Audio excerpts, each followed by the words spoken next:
gostaria de vos falar um pouco sobre energia. Nós podíamos definir energia como sendo tudo aquilo que se pode transformar em trabalho. Faltaria depois definir o que é trabalho. Também poderíamos definir energia como tudo aquilo que se pode transformar em calor. E o que é o calor? O calor é também uma energia. Isto é, existem várias formas de energia que se podem transformar umas nas outras. Por exemplo, eu posso transformar a energia de uma bateria, que é uma energia química, em energia elétrica. E essa energia elétrica pode fazer acender uma lâmpada.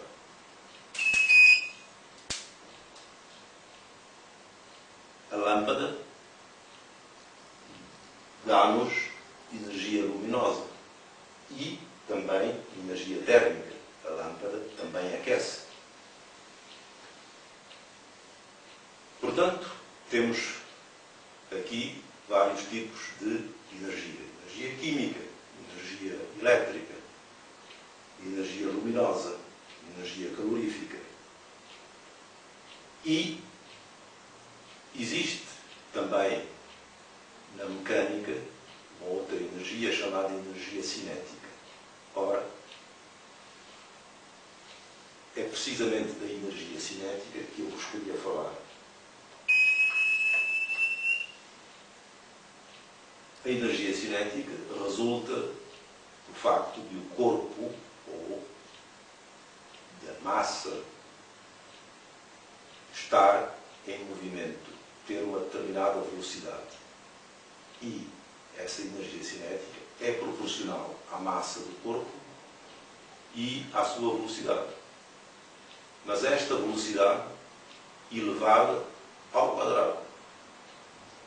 Isto é, quando a velocidade duplica, a energia que o corpo contém quadruplica. Aumenta muito mais.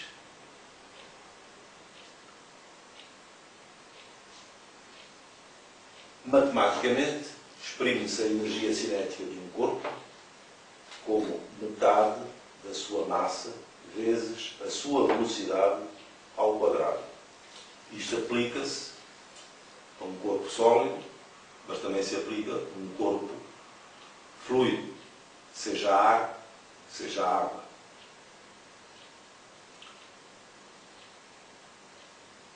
E gostaria de aplicar este raciocínio, por exemplo, ao ar em movimento. Ar em movimento que contém energia. Energia a que damos o nome de energia eólica, energia do vento. O vento não é mais do que o ar em movimento. Todos sabemos que a energia do vento é aproveitada utilizando umas turbinas. Geralmente são turbinas de 3 pares sobre um eixo horizontal. Portanto, essas turbinas giram e vão varrer uma determinada área. Ora, esta área vezes um certo comprimento dá-nos um volume. E põe-se a seguinte questão: que quantidade de energia se consegue retirar de um determinado volume de ar? Para responder a essa questão, vamos ver primeiro qual a quantidade de energia contida num determinado volume de ar em movimento. Ora, partindo da expressão da energia cinética, aplicada agora ao ar, temos que a massa de ar é igual à sua densidade vezes esse volume de que já falamos.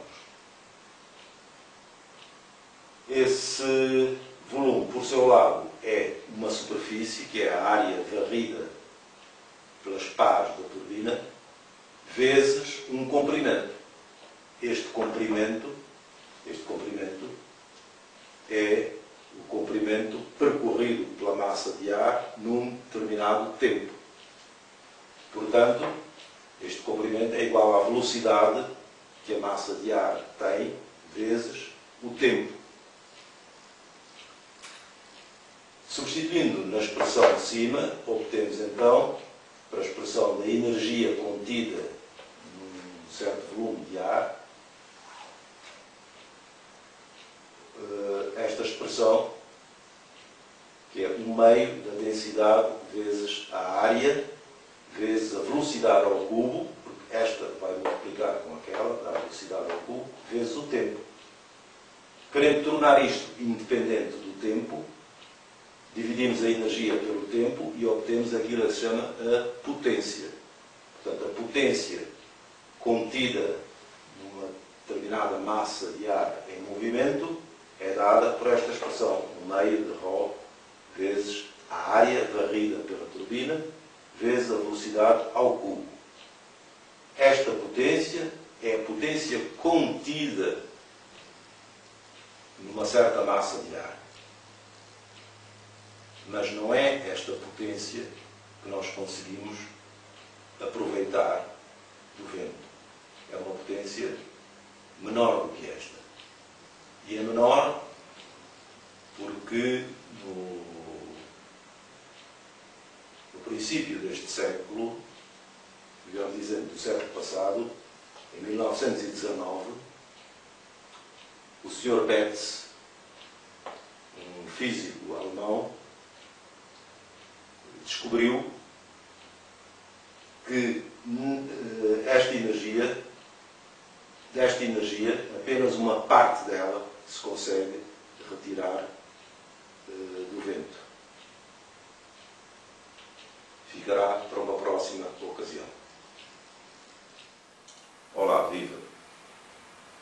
Vamos continuar a ver algumas questões relacionadas com a energia eólica e começaremos por mostrar que a velocidade do vento ao atravessar uma turbina está relacionada com a velocidade que o vento teria se não tivéssemos lá a turbina. A turbina perturba o vento e, digamos, reduz a velocidade do vento de maneira a poder extrair dele uma determinada quantidade de energia. Em 1919, como já vos disse, o Sr. Albert Betz mostrou que havia um limite máximo para o rendimento de uma turbina,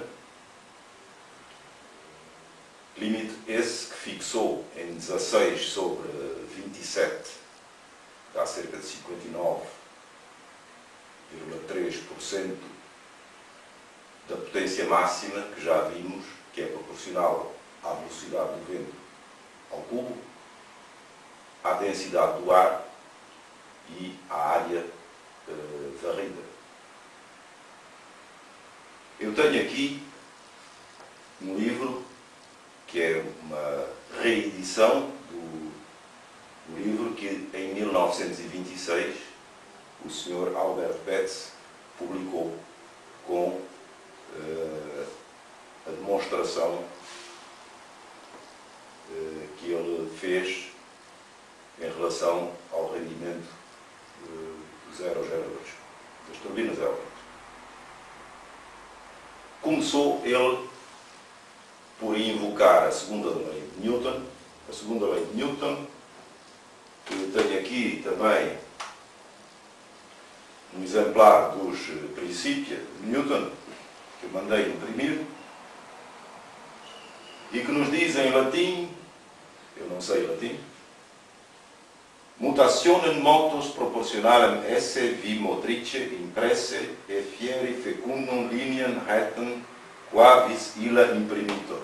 Bom, como não sei latim, recorri ao inglês, porque não conheço os princípios em português.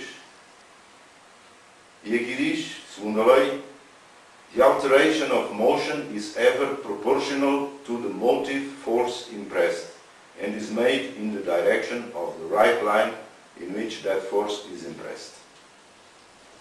Bom, traduzindo para a linguagem matemática, foi isto que o Sr. Newton disse, que a variação no movimento, ele chamou o movimento àquilo que nós hoje chamamos de quantidade de movimento, que é massa vezes a velocidade. Portanto, a variação no movimento de um corpo com uma certa massa, supondo que a massa é fixa, portanto, a massa vezes a variação da velocidade, só a velocidade é que variou, portanto, m vezes ΔV, igual à força vezes o intervalo de tempo durante o qual a força atuou.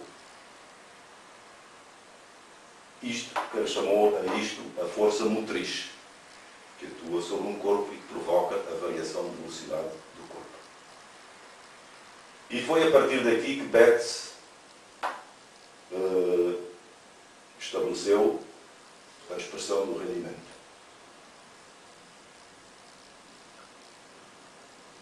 Depois igualou a força, a massa, sobre o intervalo de tempo, vezes a variação de velocidade, este ΔV, passou a ser V1 menos V2, sendo V1 a velocidade antes da turbina, está aqui a turbina, V1 a velocidade aqui, V2 a velocidade aqui depois da turbina, V1 menos V2.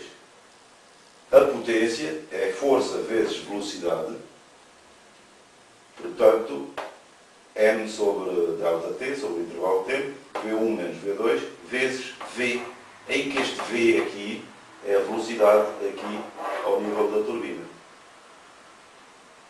Como esta potência também é dada por esta expressão, que é a variação da energia cinética, então, temos aqui V1 ao quadrado menos V2 ao quadrado, portanto, a variação da energia cinética por unidade de tempo, sobre ΔT, é também a potência. Portanto, igualando estas duas, chega-se à conclusão que V, velocidade ao nível da turbina, é metade da soma de V1 com V2. Isto é uma média aritmética simples destas duas velocidades. Isto foi a primeira parte da demonstração do Sr.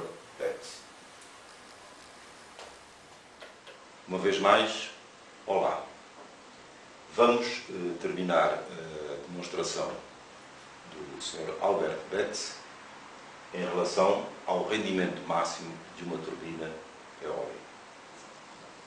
O fluxo de ar através de uma turbina, portanto, massa a dividir pelo tempo durante o qual ela passa, é igual à densidade do ar vezes a sua velocidade vezes a área varrida pela turbina. Esta velocidade, como já vimos anteriormente, é a média entre duas velocidades, V1 e V2.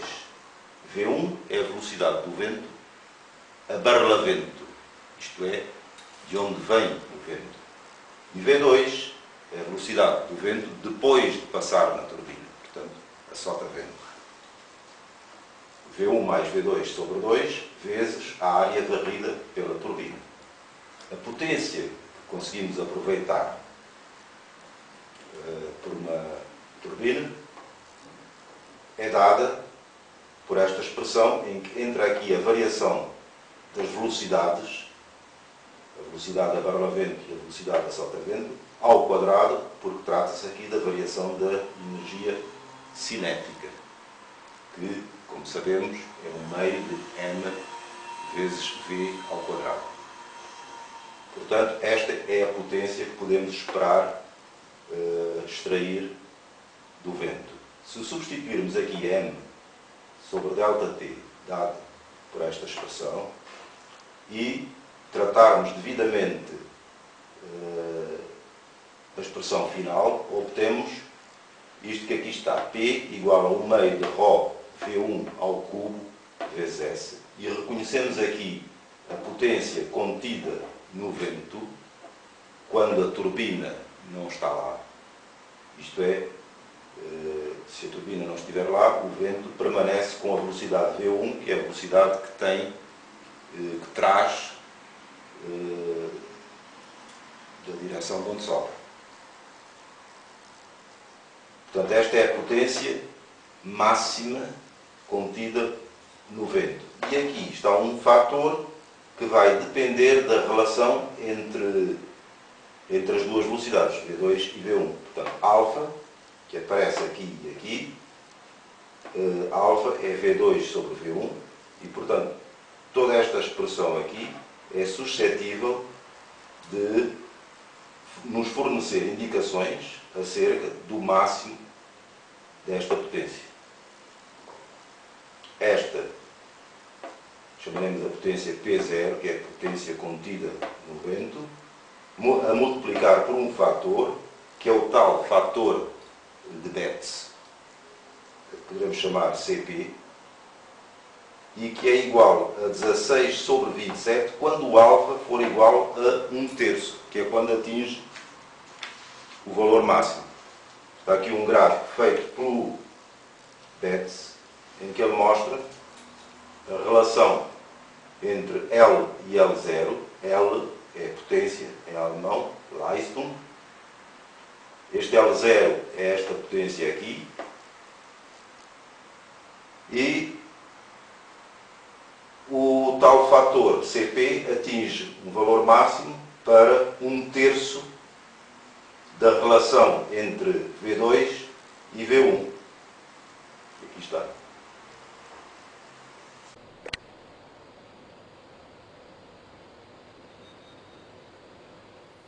Viva! Cá estamos de novo a falar sobre energia eólica.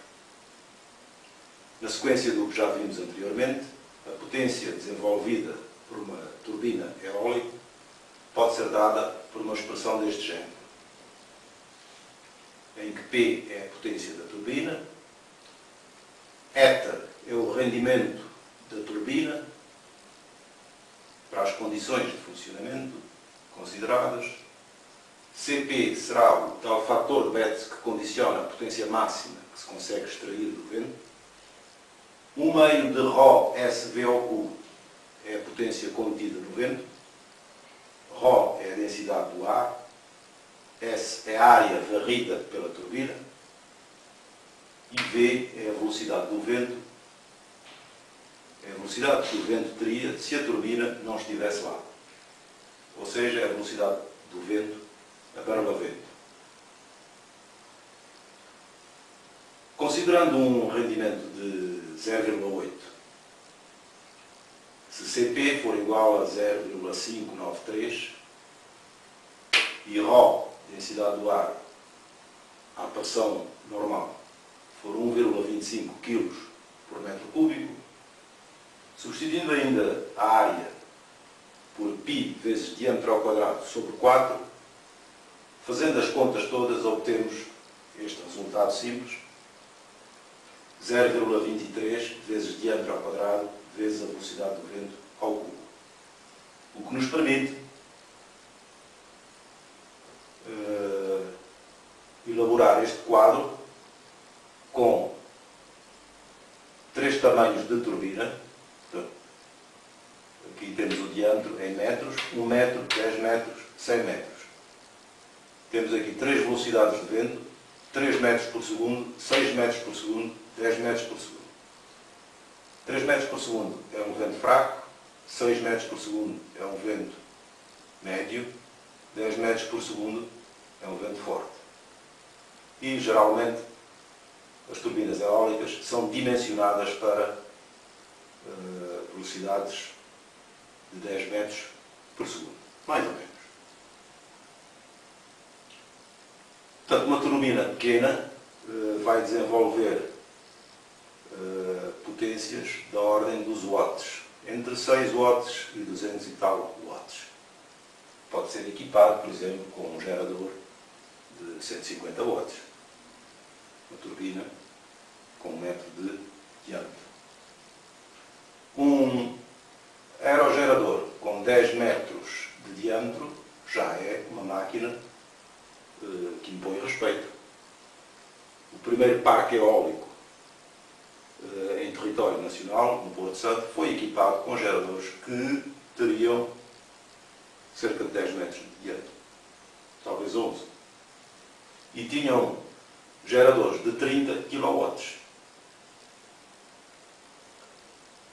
Os modernos aerogeradores têm diâmetros que estão próximos dos 100 metros e as torres onde estão montadas essas turbinas têm também perto de 100 metros de altura.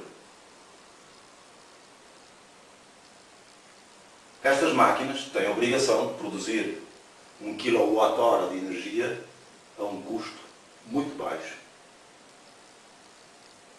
Se estas eram económicas e foi com estas que os dinamarqueses começaram a sua epopeia eólica, então estas têm a obrigação de ser muito melhores e de proporcionar um custo do quilowatt-hora muito baixo. Mas falaremos da economia dos aerogeradores numa próxima oportunidade. Olá, cá estamos de novo a falar sobre energia eólica.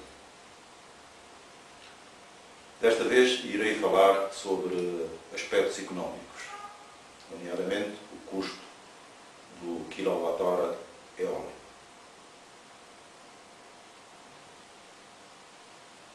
Existem dois fatores que influenciam decisivamente o custo do quilowatt-hora eólico. Esses dois fatores são o preço dos aerogeradores e a velocidade média anual do vento no sítio onde vamos colocar a máquina. Iremos falar desses dois aspectos e, por último, iremos comparar a energia eólica com uma energia obtida a partir de uma matéria-prima que tem um certo valor no mercado de energia.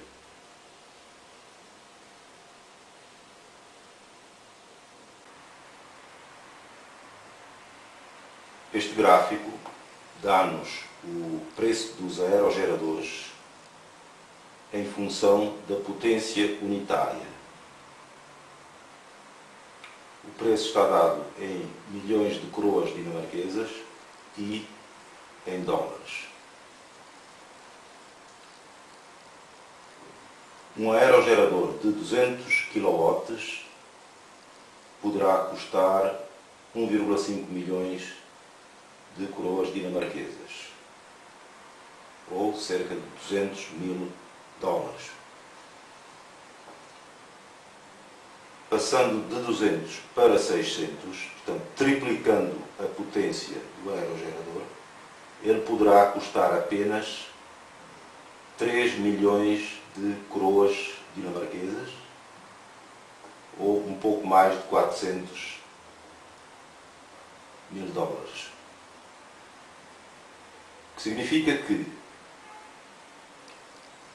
ao triplicarmos a potência unitária, passando de 200 para 600, o preço apenas duplica, passa de 1,5 milhão de coroas dinamarquesas para 3 milhões de coroas dinamarquesas.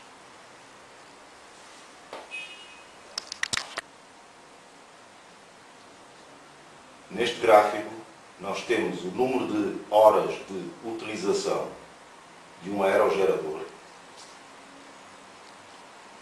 em função da velocidade média do vento medido a 10 metros de altura do solo. Vemos que para 4 metros por segundo, velocidade média anual do vento, temos 1181 horas de utilização.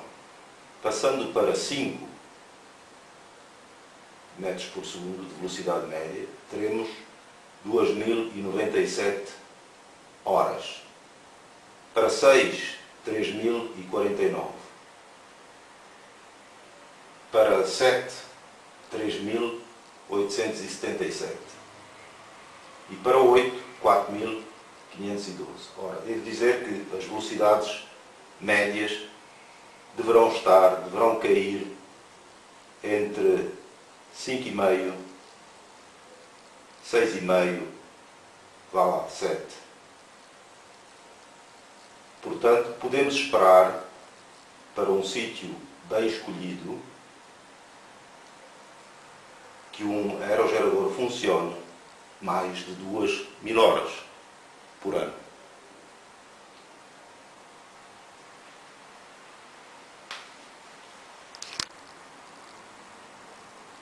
Aqui neste gráfico nós vemos como depende o custo do quilowatt-hora eólico da velocidade média anual do vento num determinado sítio. Se para 4 metros por segundo de velocidade média anual tivermos um custo de uma unidade,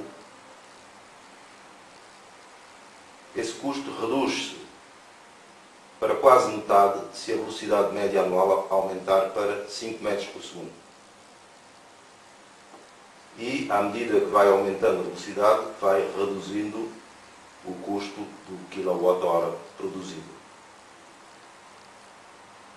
Digamos que, a partir dos 6 metros por segundo, há uma ligeira queda no custo do quilowatt-hora, mas não muito significativo.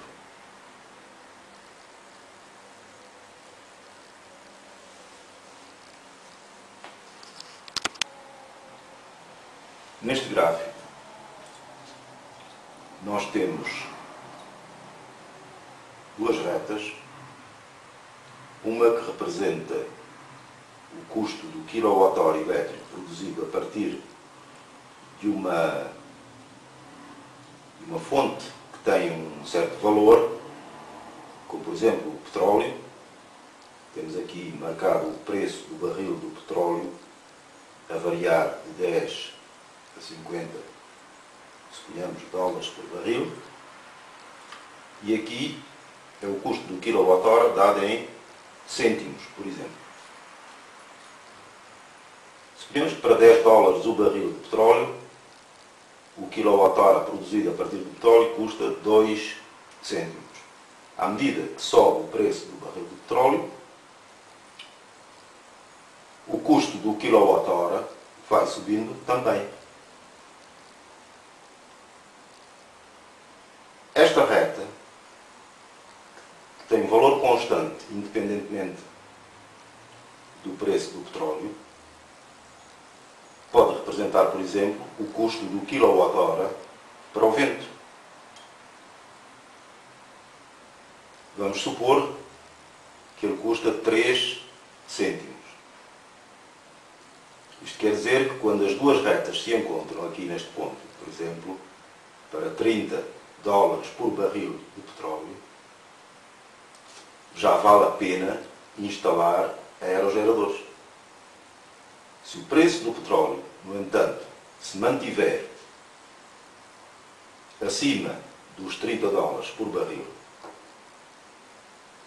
é natural que os fabricantes das máquinas eólicas acompanhem o mercado da energia. Isto é, em vez de pagarmos, por hipótese, 1.000 dólares por quilowatt de potência instalada, passaremos a pagar 1.200, 1.300. Isto é, há um mercado de energia em que a energia eólica também compete. E compete em pé de igualdade. Segundo relatórios que consultei, nomeadamente da Agência Internacional de Energia,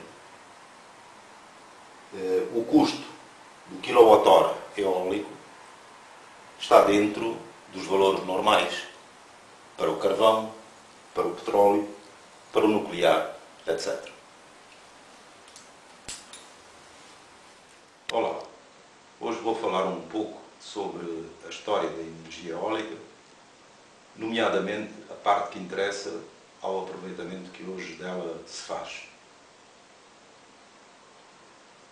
Vou fazê-lo com base em algumas fotografias de moinhos que selecionei na internet.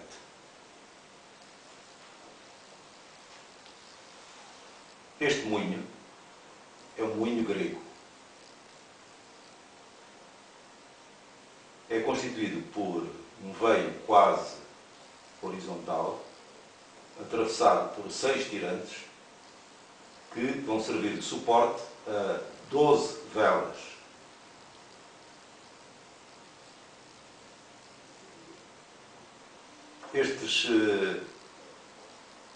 Estas varas que atravessam o eixo são ligados por tirantes que dão uma certa rigidez a esta turbina.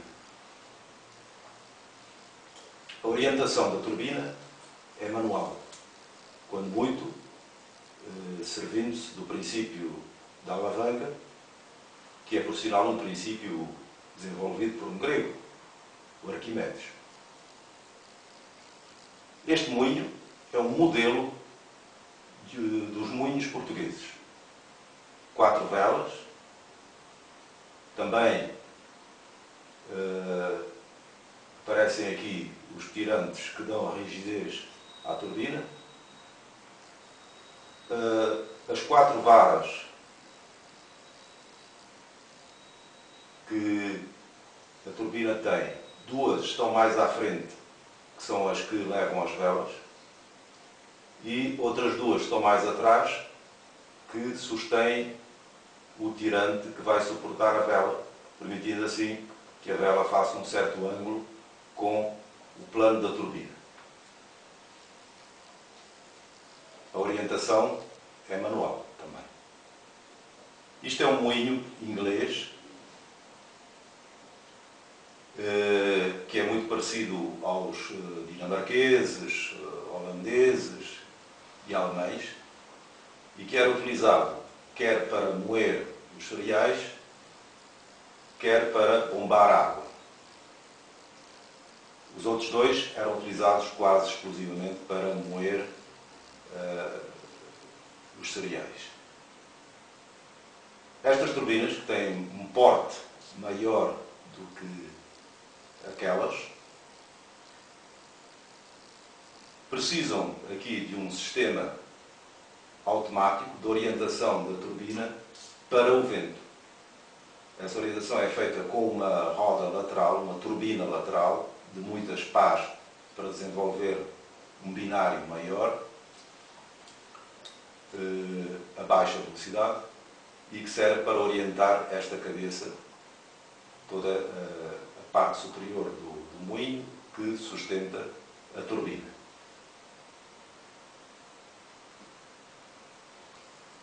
Este é um moinho conhecido com o nome de moinho do tipo americano, que tem muitas pás,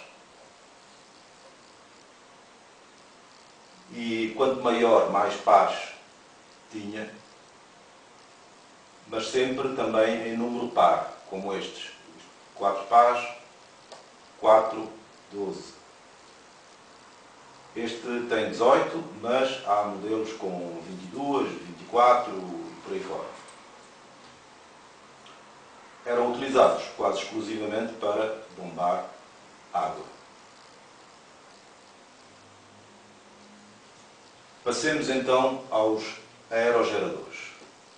Um deles, já bastante antigo, dos anos 70, 80, é este modelo da Windmatic, onde ainda notamos influência da tecnologia antiga, nomeadamente nos tirantes, aqui, nestes tirantes que existiam nestes, portanto, vemos aqui os tirantes que sustentam, aqui já se pode falar em pás e não velas, sustentam as pás essas que tinham no interior madeira e tinham longarinas também de madeira, e depois era coberto com poliéster reforçado e no final enchiam todo o interior com poliuretano expandido.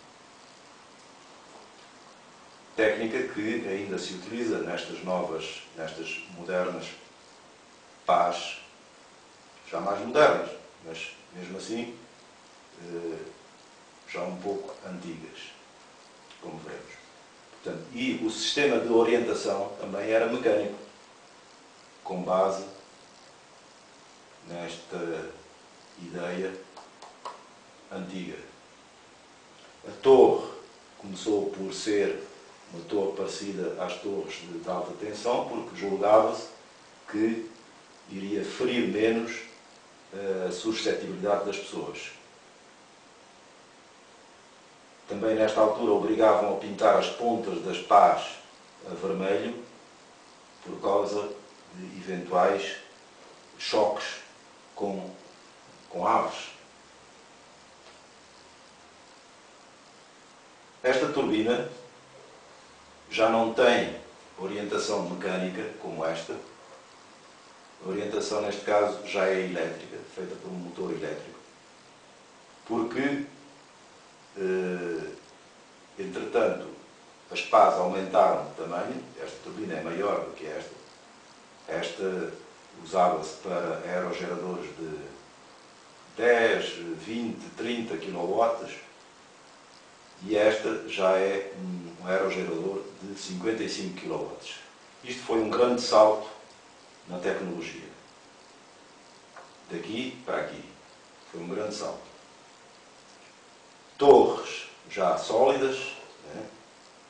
Cónicas. As pás, aqui na base das pás havia um sistema já de tubos de aço com flange que apertavam um cubo chamado hub do aerogerador.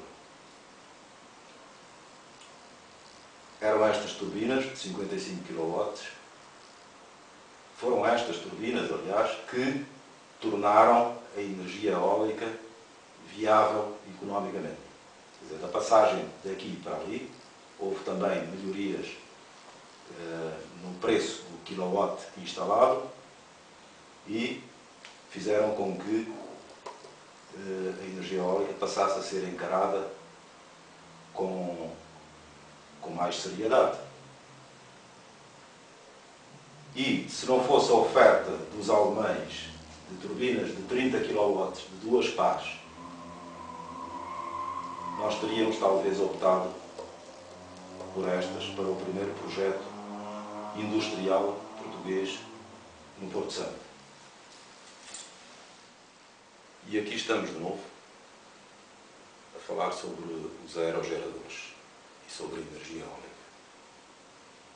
Já vimos anteriormente que há dois fatores importantes para a economia da energia eólica, para o custo do quilowatt-hora. O preço do aerogerador é decisivo e a produção do aerogerador. Esta produção depende muito do local de instalação da máquina. Mas também depende de outros aspectos técnicos que dizem respeito ao aerogerador.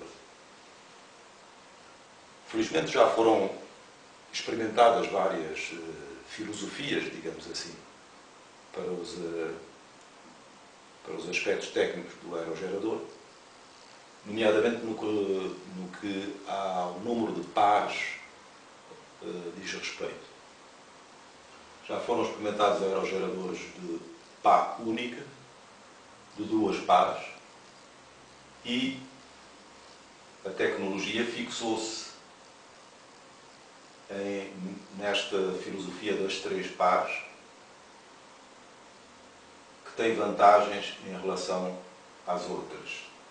No entanto, perguntamos-nos por que será que esta ideia foi sequer posta. Porque pensava-se com isto economizar 2 pás, porque as pás são elementos caros, mesmo em detrimento do rendimento da turbina. O rendimento das turbinas varia com o número de pás. Vemos aqui o rendimento de uma turbina de pá única em função de uma velocidade relativa das pás em relação ao vento. Temos aqui o fator CP, que é o rendimento aerodinâmico das pás, e a turbina de pá única tem o seu máximo rendimento a uma velocidade acima das 10 vezes a velocidade do vento. Portanto, esta velocidade relativa é a velocidade da ponta da pá em relação ao vento.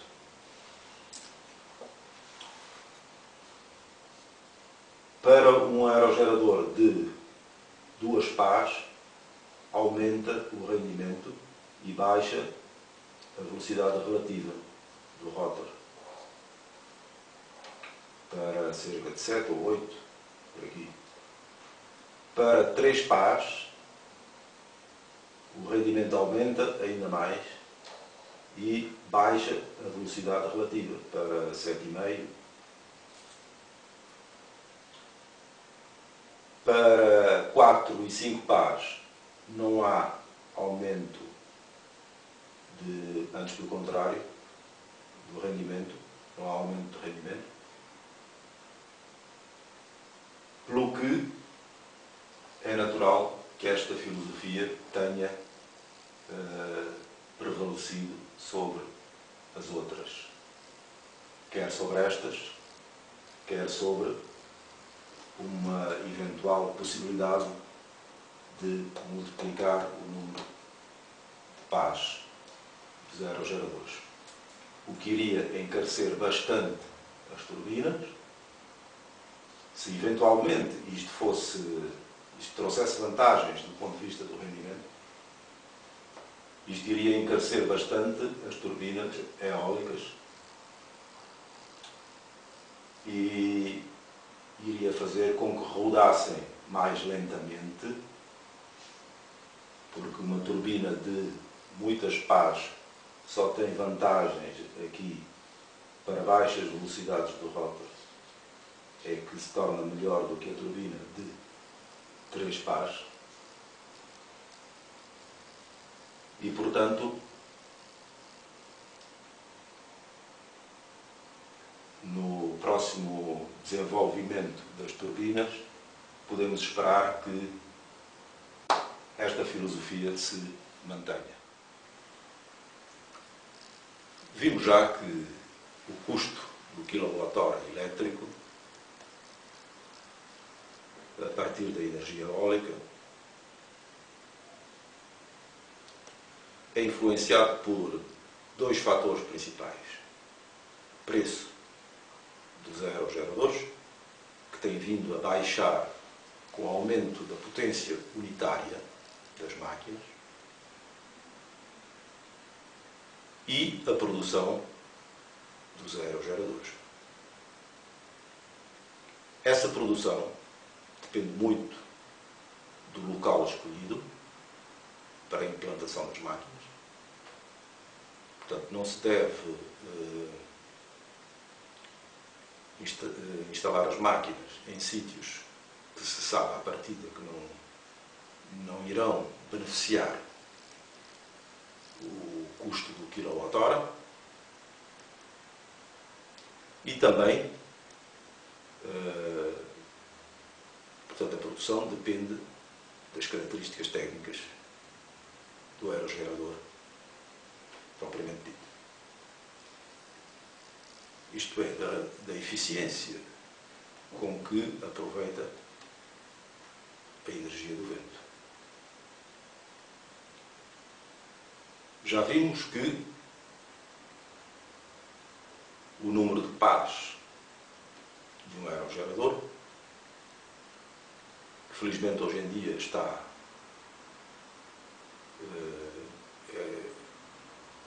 é um problema que já não se levanta, porque o número de pares está fixado em 3 para turbinas de eixo horizontal, por razões técnicas ponderosas, entre elas a eficiência da turbina, a eficiência aerodinâmica.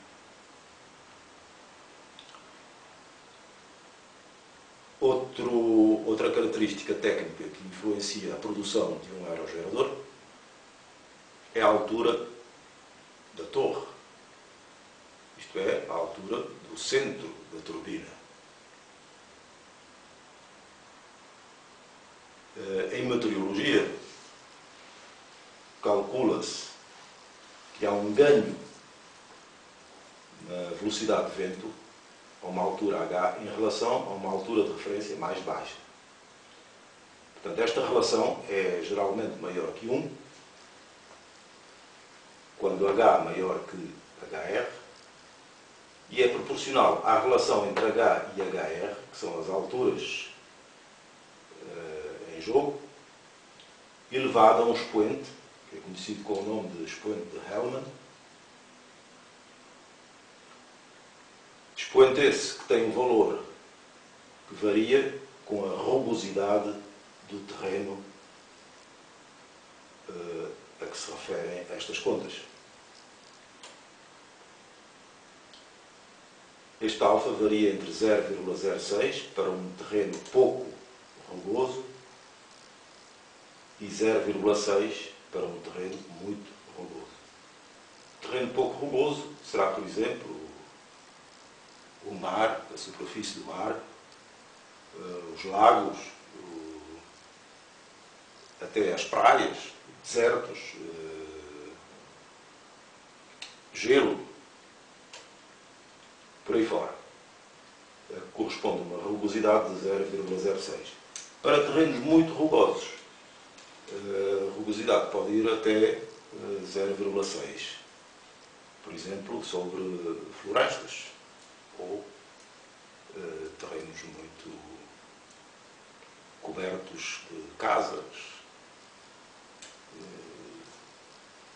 e outras construções.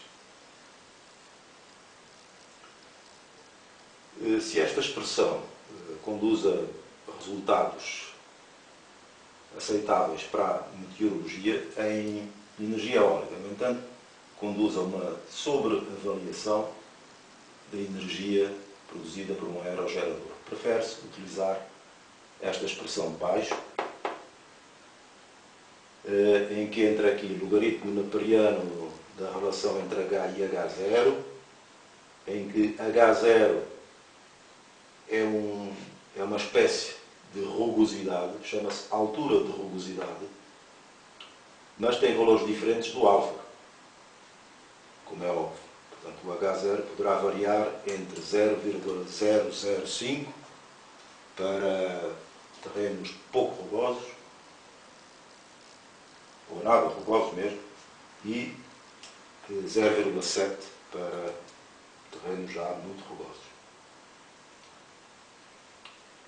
Este H0 aparece aqui em cima e em baixo. Aqui é a altura de referência, HR, como já vimos, é a altura de referência, e H é a altura do centro da turbina. Estas curvas mostram a variação da velocidade de vento com a altura. Aqui está a relação entre a velocidade de vento à altura H e a velocidade de vento a uma altura de referência. Aqui estão as alturas em metros.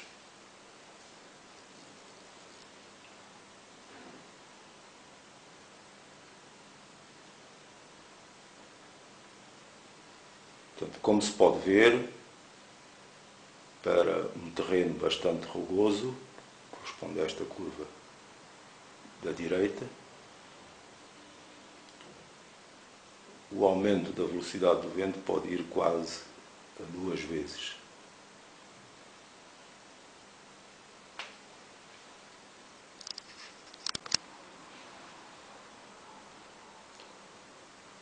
Nesta figura nós vemos 3 aerogeradores colocados a diferentes alturas acima do chão.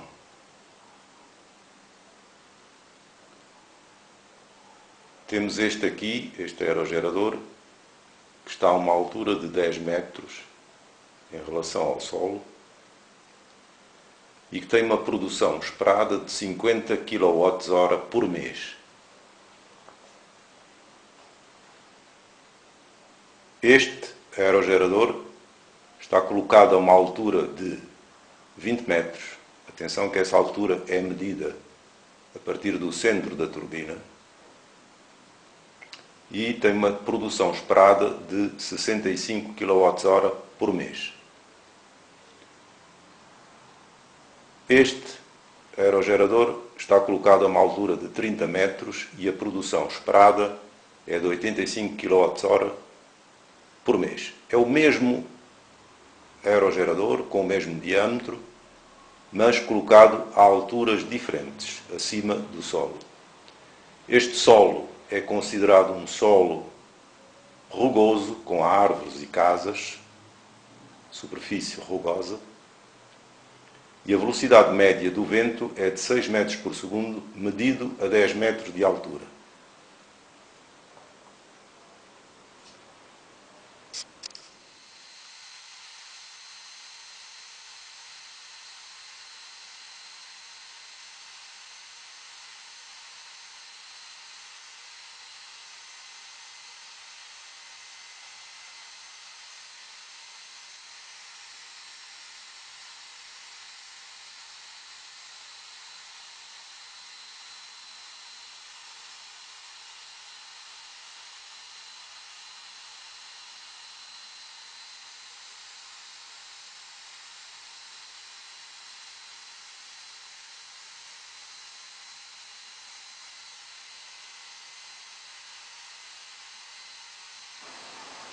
Olá, uma vez mais vamos falar de energia eólica.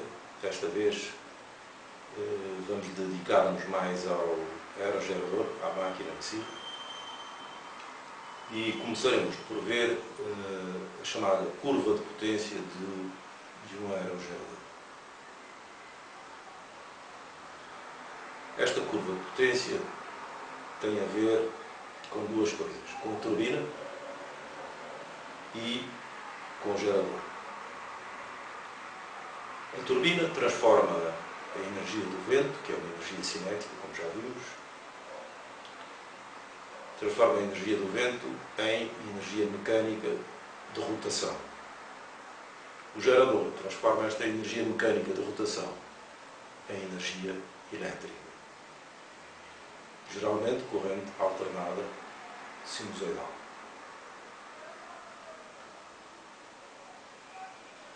Vamos ver como é que estas 2 componentes interagem de forma a produzir a chamada curva de potência do aerogerador.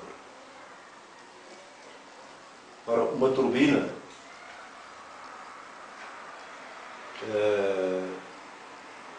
funciona entre 2 situações extremas. Ou está parada, ou está a girar à velocidade máxima. Quando está parada, não produz potência. Nós temos aqui a potência e aqui a velocidade do rotor em rotações por minuto. Se estiver parada, portanto a 0 rotações por minuto, não produz potência. Se a deixarmos girar livremente, também não produz potência e atinge uma velocidade máxima de rotação para uma determinada velocidade de vento V1. A potência máxima é atingida aqui sensivelmente ao meio, digamos para N1 sobre 2, teremos a potência máxima do aerogerador. Se o vento aumentar, esta potência também aumenta. Claro.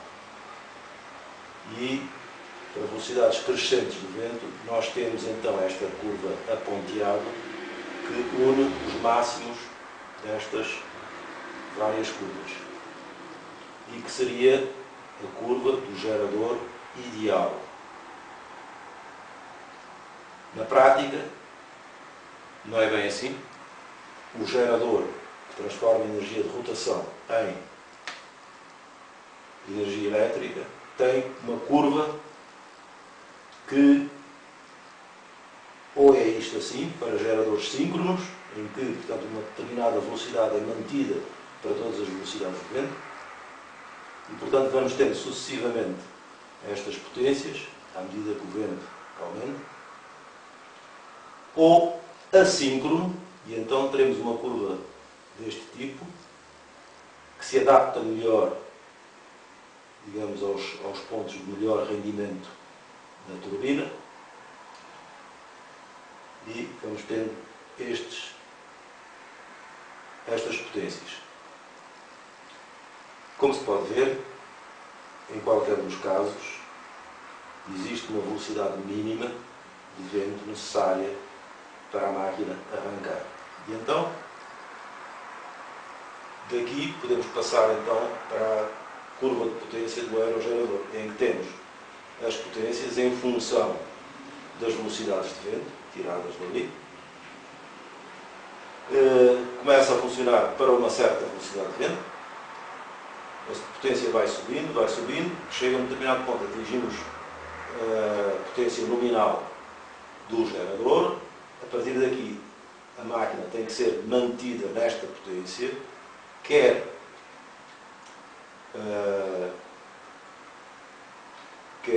artificialmente fazendo variar o ângulo das pás, ou naturalmente, nesse caso esta curva não seria deste género, isto é, deixando a máquina por si perder rendimento, e então teríamos uma curva a descer assim, mais ou menos. A partir de determinada velocidade de vento, por facto do vento exercer demasiada pressão sobre o rotor e podendo fazer tombar a máquina, opta-se por travar a máquina e ela fica parada. Também não há muitas horas, não se perdem muitas horas de vento com velocidades muito altas. Assim como aqui não se perde também muitas horas de vento, além de que a potência contida no vento aqui é pequena.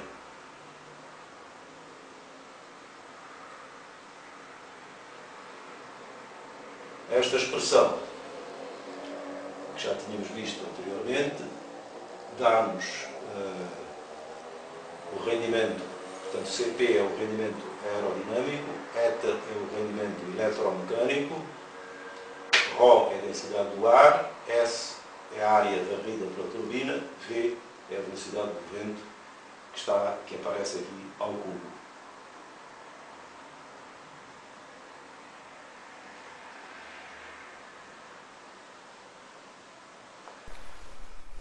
Neste filme iremos ver como é que é possível utilizar o programa Excel da Microsoft para calcular a produção anual de um aerogerador. Abrimos o programa Excel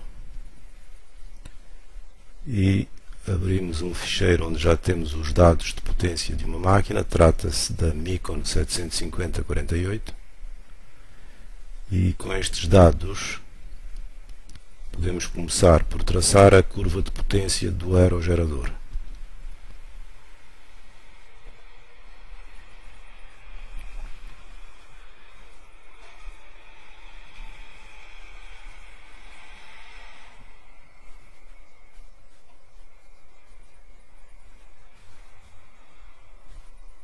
Aqui está. A velocidade de entrada é de 4 metros por segundo. A velocidade de saída é de 25 metros por segundo. E a potência máxima é atingida aos 14 metros por segundo de velocidade de vento.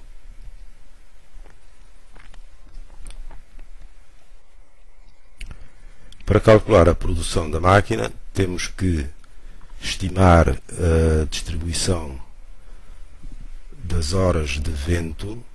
Esta distribuição segue uma curva estatística conhecida como distribuição de Weibull. Vamos criar então dois parâmetros, o parâmetro K, ou parâmetro de forma, o parâmetro K é o parâmetro de escala e o parâmetro A é o parâmetro de forma.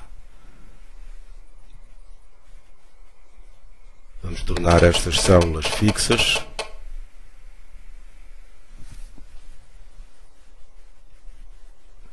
E vamos introduzir aqui a expressão que nos dá a densidade de probabilidade do vento estar àquelas velocidades.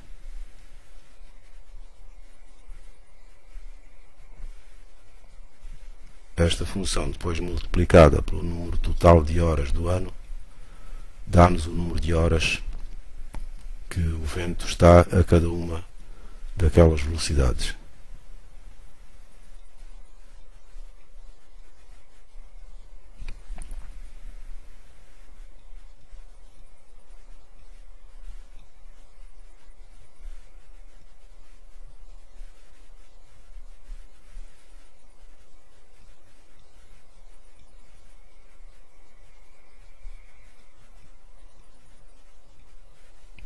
E aí estão então as probabilidades de o vento estar àquelas velocidades.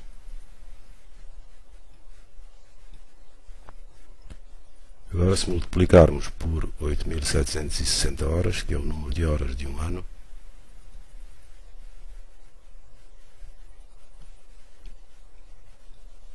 obtemos o número de horas que a máquina estará àquelas velocidades e potências, claro.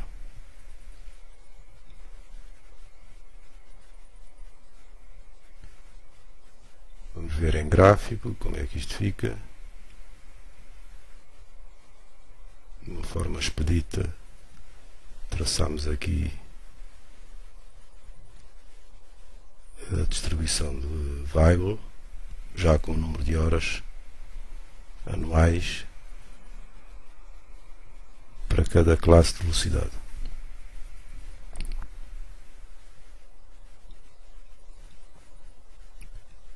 Finalmente, iremos calcular a produção para cada uma das classes de velocidade, multiplicando a potência pelo número de horas.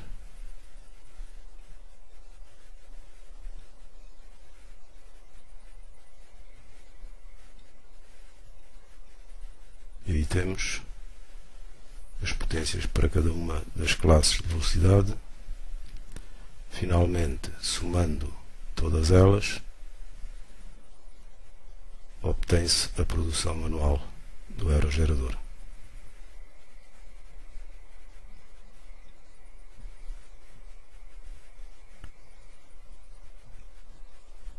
Querendo saber se o número de horas de utilização da máquina, só temos depois que dividir a produção pela potência da máquina, que é de 750 kW.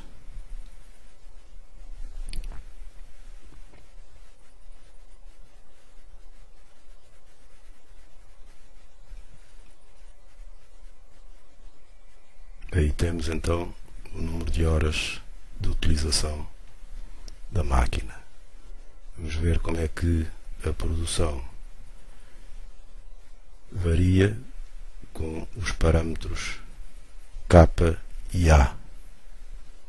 Reduzimos o parâmetro K e a produção aumentou. Depois aumentamos o parâmetro A, que tem a ver com a velocidade média anual, e também com o K. Numa próxima oportunidade veremos como podemos estimar estes parâmetros da distribuição de Weibull.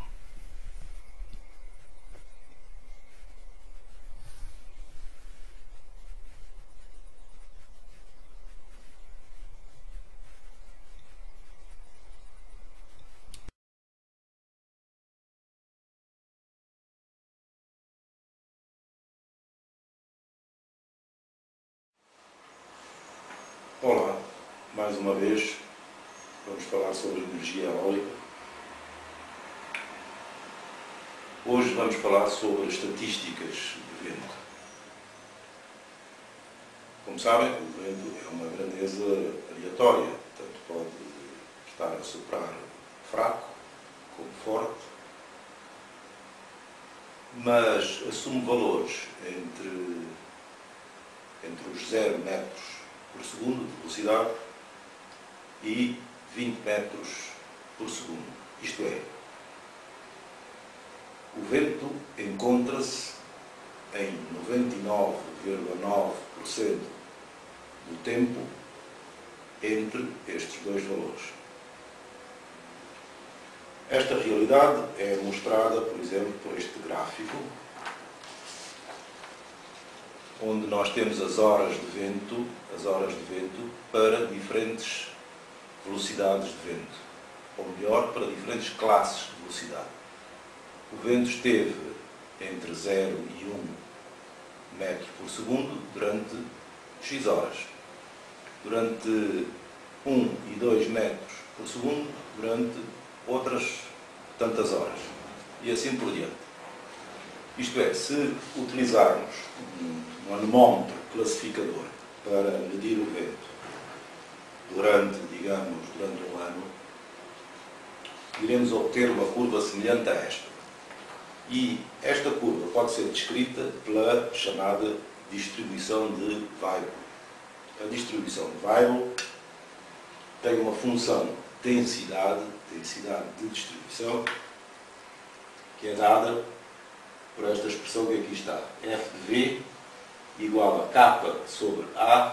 K e A são parâmetros próprios da distribuição de Weibull, característicos da distribuição de Weibull. Aqui é a velocidade do vento sobre A elevado a K menos 1 vezes a exponencial de menos V sobre A elevado a K. Atenção ao programar isto, aos parênteses aqui é necessário meter parênteses ali também, porque senão isto não funciona como deve ser.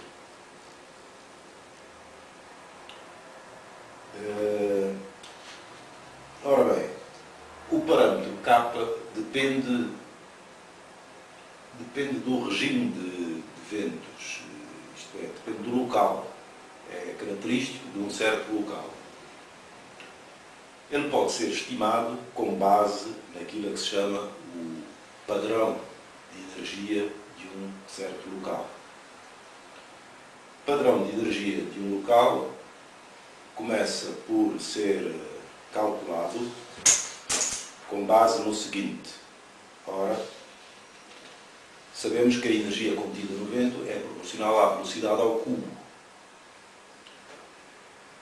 No cálculo da energia, devemos entrar com a média da velocidade ao cubo e não com o cubo da média das velocidades. Isto é, se eu souber a velocidade média no local, eu não posso pegar nessa velocidade média e levar ao cubo e obter, depois multiplicada pela densidade, pela área, etc., e obter a energia. Posso e não posso, porque se eu multiplicar por um fator conveniente a energia assim obtida com o cubo da velocidade média, conseguimos corrigir então esse valor. Como é que se pode estimar esse fator de correção? O tal chamado fator que é o padrão de energia do local. Calcula-se da seguinte maneira. Estimamos, pegamos numa série de medições, de velocidades, consoante as horas. Por exemplo, nós temos aqui 12 horas só para exemplo. 1, 2, 3, por aí fora, até 12. E a esta hora o vento estava a 0, a esta hora estava a 1, a esta hora estava a 2, e depois foi variando por aí fora. E a média da velocidade é 3. Esta média ao cubo dá 27. Se elevarmos estas velocidades ao cubo e depois fizermos a média, não obtemos 27, mas sim 51, que é a média da velocidade ao cubo. 51 a dividir por 27 dá-nos um fator de 1,9. E é por este fator 1,9 que devemos multiplicar a produção obtida através do cubo da velocidade média. Não sei se me fiz entender, mas obtendo este padrão, depois de obter este padrão de energia do local, nós podemos então estimar o fator K que ali nos aparece através deste ábaco. Nós temos aqui o padrão de energia, que foi estimado desta forma. É claro que para obter um valor mais correto temos que utilizar mais medições. Quanto mais medições utilizarmos, melhor. Portanto, temos aqui o padrão de energia em abscissa e aqui o valor de K. Portanto, através deste ábaco, nós conseguimos fazer, por exemplo, para KE, que é o fator padrão de energia, igual a 1,9, que foi o que nos deu aqui, temos um K que vale 2, cujo valor é 2. Portanto, fica assim conhecido o valor do parâmetro K. Para determinar o parâmetro A, que é necessário nesta distribuição, esse parâmetro A depende do K e depende da velocidade média anual do vento. E temos aqui um outro ábaco que nos permite, conhecendo o K, que neste caso é 2, conhecendo o K, estimar a relação entre a velocidade média e o fator A. Isto é, se eu souber a velocidade média, eu divido por este valor que se obtém aqui. Por exemplo, para K igual a 2, obtém-se uma relação entre a velocidade média e o A, que é de 0,885. Portanto, se eu dividir a velocidade média por este valor, 0,885, eu obtenho o parâmetro A para a distribuição de Weyl. E depois só tenho que substituir aqui esses valores e fazer o cálculo da distribuição do vento ao longo do ano, desde que tenhamos utilizado convenientemente os valores das medições de vento.